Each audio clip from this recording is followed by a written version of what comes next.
Okay, so we're going to continue with this. So let's create a diagram. So that is chapter 7, K and N. So K nearest neighbor. Okay, and bring in churn into the diagram. Okay. Now, before you run nearest neighbor, there are a couple of things that you need to do, and one important step is to normalize the interval variables. Okay, remember, in K nearest neighbor, the formula is such, okay, if the scale of the x variables are vastly different, then the ones with larger values of x, okay, will have a more predominant impact on the distance. Okay, and the x's with smaller values will have less of an influence on the distance, and that's not good. You want all the x variables to have as much influence upon the distance as its correlation or as its predictability is to the classifier. So it is important to standardize. And how do you standardize? We use modify tab, and then there is transform variables node. Okay, connect that. And then you can select what kind of transformation we want to perform. Okay, we did this transform node once before several weeks ago. Here we can enter a SAS code, okay, and we've used SAS code, and you need to be able to, you should be familiar with very simple SAS code. I'm not requiring any advanced SAS code, but simple SAS code that we have seen already. So you should be able to use that. So we can set that up here if you like. Okay. And there is default methods. Okay. So the default methods will be used automatically for all the variables that if we select right now, it's all set to none. So none of the interval inputs, none of the interval targets, none of the class inputs, and none of the class targets will be transformed in any way. Okay.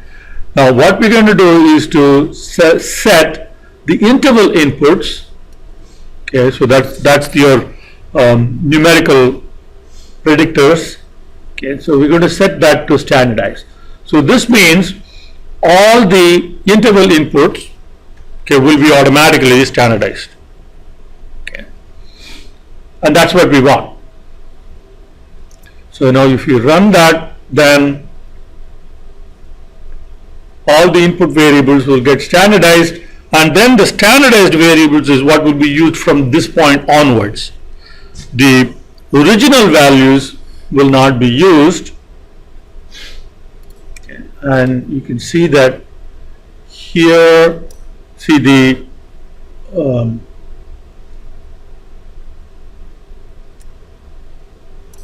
so the original values are rejected. Okay. The transform values are the ones which will be used. Okay.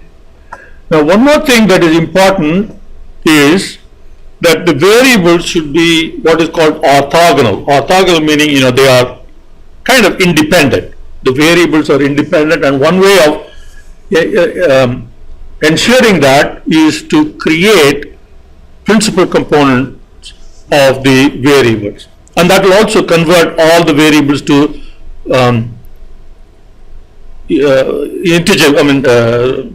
interval variables. Okay. K and N requires interval variables because otherwise you cannot compute distance. To be able to compute distance, the x values must be numbers. You can't have nominal category classes here.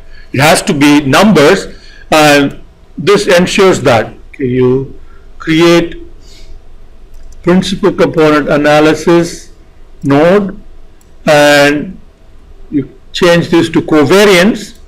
Okay, and then you can select how many principal components we want. And this is the default is cumulative 99%.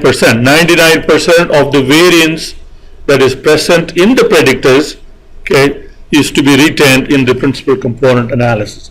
But if you want, say 95% is sufficient, and you can set it to 95%. Let's set it to 95% for now, and you run.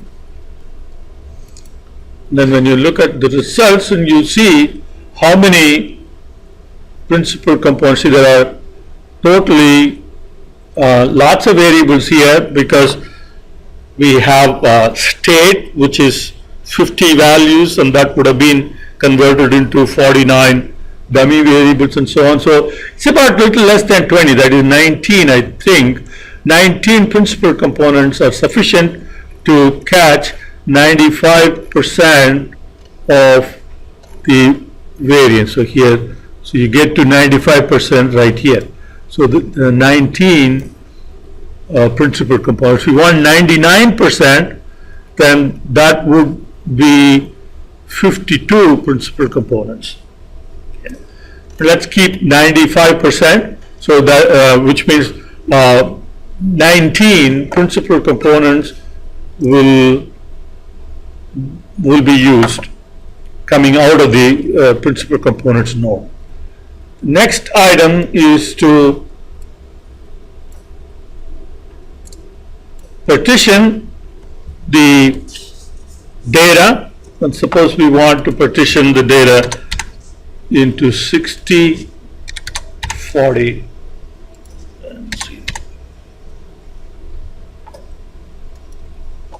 okay. So now run that, and now after it finishes the run, we will have the data needed for the analysis. Now oftentimes you may, if there are missing values, then you may need a impute missing value node, okay, like that one, to replace missing values. That you would do that before the transform node. Okay, that impute should be the first thing that you would do if imputation is necessary. And we didn't do that because there are not a whole lot of missing values in our data set, so we didn't have to do impute. Otherwise you would do an impute, and then you would do the transform, and then if you need principal components, if that's a better way to go, you do that, and then finally you do the data partition. Once you have done the data partition, then you're ready to do the analysis.